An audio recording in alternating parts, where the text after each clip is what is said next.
Hello guys, and a very warm welcome to our first ever episode of our new podcast, MUSE in the DMs. Today I'm going to be interviewing a few members of the team just to get a little background and a little insight into what goes on behind the scenes and what we really do here at MUSE, I guess.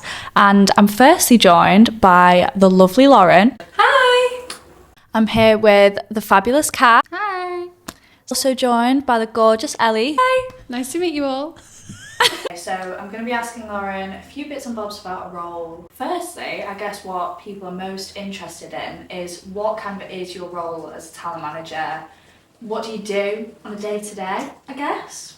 A lot. So yeah, check in with my girls. It's the first thing. Check my emails next. Obviously, we get so many emails every day, you wouldn't believe. And there might be collabs that are wrapping up that day or content that's needed to be sent that day. So they're the first priority. Calls with brands, calls with agencies that are working with brands, calls with our talents. Really pretty busy every day, but every day is different, so that's what keeps it really fun and exciting. And then on really exciting days, we might be down in London to Polly. That's a super exciting side quest that we go on when we get to go down to London and go to some of these events with our girls. Yeah. That's like the most dynamic and exciting thing because you're meeting people in the industry, you're actually connecting with your girls in person as well, like you said with your Australian board. It's quite difficult to sort of like meet in person all the time, so it's nice when we get the opportunity to do that. I got to go to Victoria's Secret, which was in the Grove Hotel for one of their launches, and went in a hot air balloon. So literally the talents to be able to do things like that all the time, like it's really exciting when we get to go along and connect with the brands ourselves. So yeah, that's on a special day. Yeah. Only on special days, guys. Yeah. Then I know you've got sort of like a roster of like girls and they all do really well, but what do you think makes a good influencer stand out? What do you think makes someone stand out in such a competitive industry? I think it's anyone can stand out. I think like with social media, what I like looking at and what you like looking at will be completely different. So that's why within MUSE we have such a broad range of talents. But personally, I would just say be authentically you. Don't be afraid to try out new things. Obviously, if there's certain brands that you want to work with, align yourself with them, but don't be afraid to go against the norm and change your style, change how you do your content. I think the more that you experiment and really try and find yourself, when you like crack that, I think that's when like big things come. So Kat handles all of our scouting, so everyone that like joins our agency is new to our agency. Kat is all about their onboarding process and stuff. So what's the whole process of like scouting a girl? How do you scout them? How do you find them? And then to signing eventually? Mainly through Instagram, TikTok, explore page, and then if there's any specific brands that or any specific like niches that we want to go into, Scarlett and Sam, Weekday, ASOS, UGG, brands that are doing well, and then go into them and then find accounts through there mainly. Yeah, is there any sort of like style of girl you look for, or is it like across the board, just sort of like you're going with an open mind? Cool girls, doing well, cool content, different content, innovative. That's a new one. Someone that looks good like content. they do a good job, yeah. So what's like the whole process then? Like, how do you go from sort of scouting them to then them getting signed, I guess? Find someone cool, DM them being like, hey, love your content, are you interested in discussing management with us? And then move over to email, get everything like sites, any collabs that they've done in the past, paid, gifted, doesn't matter. And then we review it with the team. And then if we like that and we want to carry on, then we schedule a call with them just to discuss it further. And then after that, we review it with the team again. And then if everyone's happy and we're going to carry on, then we send them a contract and then pass it over to a talent manager once they start. Yeah, I guess obviously we have like a little process about like deciding who's going to go with which talent manager. Sort of what is the sort of thought process behind that?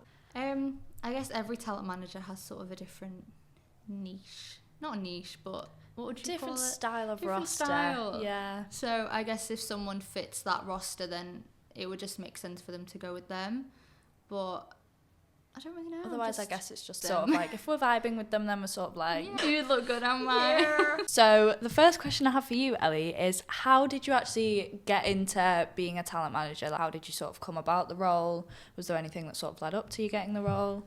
I went to uni in Newcastle and I studied fashion communication, and then after my first year I decided I didn't want to be in fashion, but somehow I ended up in fashion. So I studied business with marketing management. I had no industry experience really, other than like some random social media, just because I'm quite good at photography. Applied for a fashion PR internship on LinkedIn, and I basically worked unpaid for the whole year, which was really annoying considering that. Quite unfortunate. Yeah, especially with the university loans. That wasn't great, but it was like amazing experience. I worked remotely, which was good, so I just stayed in Newcastle the whole time. Very demanding. I spent a lot of time working on databases, doing loads of cold outreach, which, as you know, is not the most enjoyable experience in the world. No, exactly. But we do it. Yeah, it's part of the job. So I was used to that. I went to Fashion Week, met loads of people at Fashion Week, and realised that like this is the kind of the industry I want to be in and kind of what I would want to be doing. I was doing a lot of like talent manager role stuff anyways. We had like a few people signed to the agency that we'd like place at Fashion Weeks. So I did that for a year, loads of like little bits, and then that just kind of fell off. I finished uni, I graduated, did loads of crazy things in the summer, and then I was like, what the hell am I going to do now? I literally didn't have a job for a year. And then I had the most random job ever. I used to write copy for really small music artists. It was so strange, like the music that I would get sent to write articles on. Oh my God, it was awful. I would play you some right now, but I don't think that's allowed. Cut the clips and play some music. We need the music. Some of the music is like, I'm not even going to try and sing it, but I showed Phoebe some yesterday. And then I just realised, doing that part-time, I was like, I cannot live in this house, working remotely, writing copy for the rest of my life. So started applying for loads of jobs. I knew I wanted to be in Manchester. And then I came across MUSE. I came across MUSE. Funnily enough, Phoebe actually got the job I applied for. I don't like this story because it doesn't mean that I... No, you didn't steal it. I mean, we're both here right now. True. I just got the call quite a few weeks later. But She's here? I'm here. She's I'm thriving. That's how I got into the job. And that's how I decided I wanted to work in fashion, by doing an unpaid internship for a year. Oh, wow. Well, thanks for that. Do you That's have all right. any advice for anyone that wants to get into the industry? Like any Advice, I definitely say, like, use every opportunity you can. Networking. People sort of always ask me, like, oh my God, how did you get into the industry? What did and you I do? feel like I never really have a straight answer because I didn't Yeah. really just get into it. I had a bit of marketing background and stuff, but it's a very sort of adaptable role. I think you can just place yourself in it, and if you really like throw yourself into it. And yeah, there's not something that like you specifically need to do before, but I think like coming into the role like confident, knowing how to communicate with people, I guess knowing the industry as well, like yeah, no, 100%. that, not knowing it in like the back of your hand, but knowing about social media and about the role of influencers in marketing these days, I think is quite important. But yeah, and obviously like an interest in fashion is great too. And I know you mentioned that like some girls want to work with certain brands and stuff, and obviously a big part of what we do is brand partnerships and brand collaborations. What has been your favourite collab? I can't say a favourite one because they're all my favourite, because being able to go from that initial email, whether it's you that's done the outreach or the brand's outreached you for a talent, being able to go from that to seeing through the whole campaign or collaboration, seeing it come to life, is so rewarding no matter what it is. A standout one for me will be one of the Australian talents, Alana.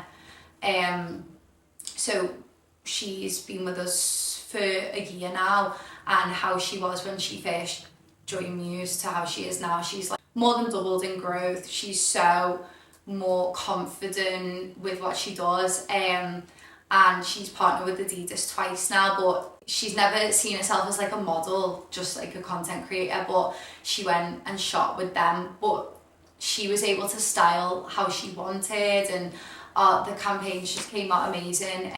One of them was for the Laneway Festival, which is a festival in Australia, and she's just gone this past weekend went into the store, seen her on a printed zine and lookbook and billboard in the store, and I think it was just a huge moment for her and really rewarding for me, because to be able to assist with like her growth and find these brands that she really wants to work with and give them opportunities is full circle for me as well as her.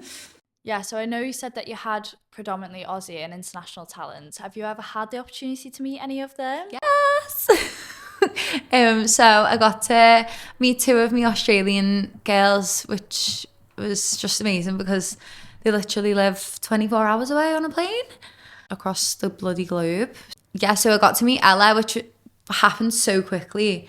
But basically she was invited to the new project Chateau in France, and she didn't want to miss the opportunity, but it was going to be a long way for her to travel for 3 days. So she decided to come to London, and she came to Manchester as well. So yeah, it was amazing to get to spend some time with her. And then we had Aisha as well, who came over. So she was going to a couple of places within Europe, and she came to Manny to see us as well. So that was literally just unreal to be able to like actually see them in person and give them a big hug. And me and Ella went around the flea markets all day in Covent Garden and stuff, and it was just like having me besties with me. And I really hope to meet more of them, if not all of them. You feel like you build so much of a relationship with them, and they do become like, not your friends in like a weird way, but like they are your friends, do you know what I mean? Like, no, you don't just work with them, like it's a very like personal relationship, like someone. No, it absolutely and their manager is. So I think it's dead nice that you get to meet them, especially when they're across the pond. But then yeah, last question for Lars is, if you could sign anyone, celebrity, non-celebrity, dead or alive, who would you have on your roster? Rihanna. Riri, bad girl Riri. And why? Because then I might be able to convince her to make a new album and release new music. Come on, Riri. End of. Yeah, I agree. Come back. Please come back, Rihanna. We miss you so much. It's not the same. What are the main sort of things that determine if someone would be a good fit for the agency? Like someone that would work really well with us? I guess we do have a diverse range of talent. I wouldn't say there's one specific thing. It's just about, like you said, if you vibe with the girl, think she could do well. If we've got the right connections for her as well, it could someone be really good potential, but we just don't have the right contacts for them, and then we're not the right fit. But yeah, just overall cool vibes, cool content, could do well, work with different brands. And also we have a development board, like we sign micro creators as well, so you don't need to have millions of followers. As long as you're sort of putting in the effort, making sure you're consistent, posting content where I guess brands can see themselves fitting in and like organic. Because I love so many of our micros, I think they're so fab, and like we can see the potential in them. Do you know what I mean? I think that's a big thing. If you can see the potential in someone, being able to sort of flourish in their content and like create really good content, I think that's a fab thing. And I guess on that as well, if you had any advice. I guess just what I said before, the main thing is about making content that brands can see themselves fitting into what you're already doing. Like if you love a product, talk about it, show it off, see how a brand would integrate into that. And then as long as you're being consistent, posting regularly, then you're doing everything right, I guess. Yeah, absolutely. Thanks so much for that, Kat. My last question for you is, what is your favourite social media trend at the moment? I don't remember what her name is. I'll search her and I'll find you can put a picture. She's been doing really cool edits on her posts where she like gets a picture of herself and then she copies little pictures of her, and it's like multiple of her in the pic. Let me find it. So cool. Look, she's got loads. Oh, I love that. So I feel like I many have seen her actually. It's like, she's so cool. She is so much fun, guys. I guess just editing your photos in a really cool, in like a niche. I need different to see way. some like dynamic, like fun, Something new fun. content styles. I think that's one thing that I want to see. Has there been collaboration with a brand that you're particularly proud of? So within my role, I manage quite a lot of models and influencers, so I'll do one from either. So from the model side, I think it was the end of last year, I did a shoot with MUSE and Legomels, two of my lovely girls. They're Italian, so they came over for a few days. So they did a shoot with MUSE and the images were like insane. They're literally two gorgeous little Italian girls. They look like Emily Ratta. They look like Emrata. Emily, yeah, they literally look like Emrata twins. They are insane. So on the creator side, I guess one of my talents, Super Babe Killer, she does loads of like really high production work. So like all of the collaborations I do with her are amazing. She's just recently done, we did a really amazing one with Puma last year, and it was cool, like all the content. She did all the content in the studio, and then the reel that she posted for them was like through a printer, recording all the printed images coming out. That was so really cool. And she's like insane. Yeah. And lots of exciting things to come with her, so yeah.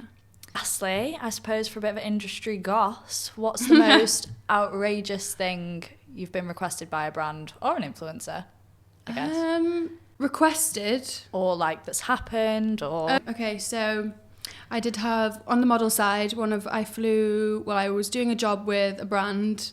Shall I say that? Yeah, say the name. Okay, I was doing a brand, a shoot with...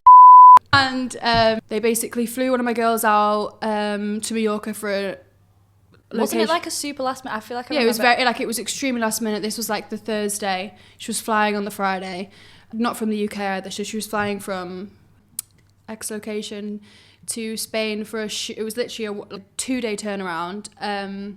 She got there, and I got home on the evening of the Thursday afternoon after she'd already flown out to Spain. And I got a call saying that the clothes hadn't arrived in Mallorca, in Spain. So there was no shoot that was going to happen the next day, and she was there. It was her first ever job with the agency as well, so it didn't look great, and she was not happy. They ended up doing like a test shoot the following day. There's no content. I've never seen any content from that other than like maybe some BTS, but that's it.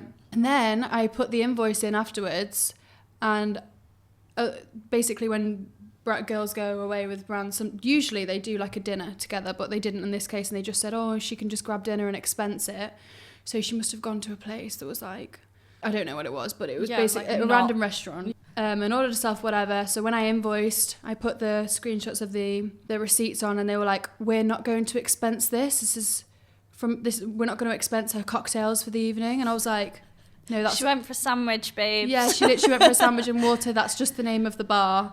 And yeah, that's probably the most annoying job I've worked on. Oh, wait, actually. And then they were like, well, we need somebody to shoot these clothes when they arrive. And I was like, okay, well, I've got these other girls that are available. You could fly any of those out if it's going to run a bit smoother. So we flew another one of the girls out. She did the shoot, and I think 4 images. I've seen 4 images from that shoot on the website. So I don't know what happened there. She got paid for it. So I guess that's all that matters. That's a positive at least. That's all that but matters.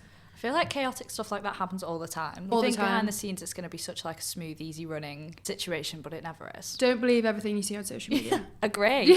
That's the real tea, guys. Yeah, that is the real tea. Well, anyway, a massive thank you to Ellie for jumping on. It's been a pleasure to have you. Yes. And we'll see you all in the next one. Bye. Bye. Thank you so much for jumping on, Kat. It's been a pleasure having you. And we'll see you in the next one. Bye. And we'll see you all in the next one. Bye. Hi! They literally look... They literally... cut. A big thank... Again. Well... God, was that super embarrassing?